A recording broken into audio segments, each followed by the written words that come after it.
नमस्कार भाइयों, सुबह का समय और सुबह के समय में हम लोग हुमायूं टॉम्ब में घूमने के लिए आए हुए हैं। और आप देखिए, ये एक तरह से मानचित्र है ये पूरे हुमायूं टॉम्ब का।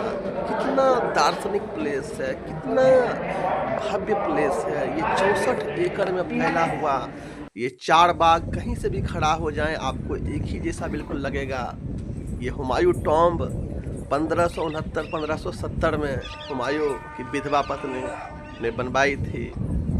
और इसको विश्व विरासत में 1993 में 1993 में इनको लिया गया।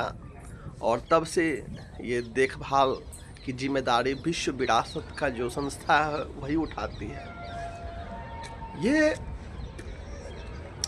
बहुत ही खूबसूरत है। ये 64 एकड़ में फैला हुआ ये टॉम्ब, आप कहीं भी खड़ा हो जाइए, किसी भी एंगल पर खड़ा हो जाइए, आपको बिल्कुल एक ही जैसा दिखेगा। अगर आप इसके छत पर जाएंगे तो टोटल 4 बाग दिखेगा, यानी कि गार्डन टोटल 4 दिखेंगे, लेकिन है यहाँ 32।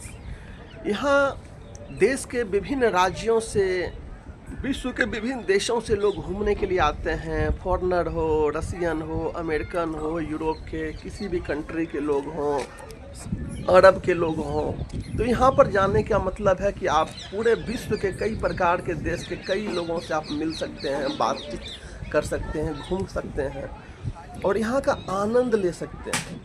देखिए, ये जो अफ़गानी लोग थे ना, जो मुग़ल थे बेसिकली, जो देखिए हुमायूं यहाँ की कितने मम्मी सारे थी, फॉरेनर भी आते वो हैं। मंगोलियन थी और पिता जो थे अफ़गानी थे। और ये जो अफ़गानी लोग थे ना, अफ़गान की मिट्टी इतनी खूबसूरत नहीं है, वहाँ पर रेतीली मिट्टी ज़्यादा है, वहाँ हरियाली ना के बराबर है। तो ये लोग यहाँ जन्नत अपने समझते थे। और दिल्ली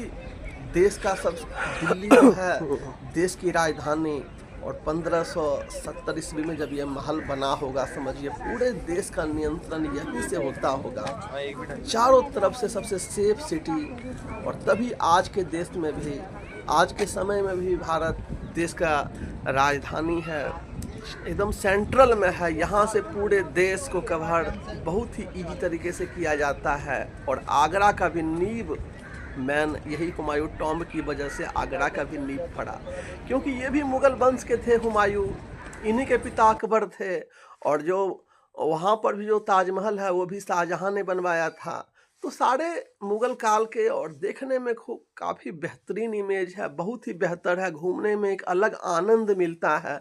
अगर आप कभी भी दिल्ली आते हैं या दिल्ली में रहते हैं तो ऐसे जगह को ज़रूर घुमा करिए, बहुत आनंद आएगा। जय श्री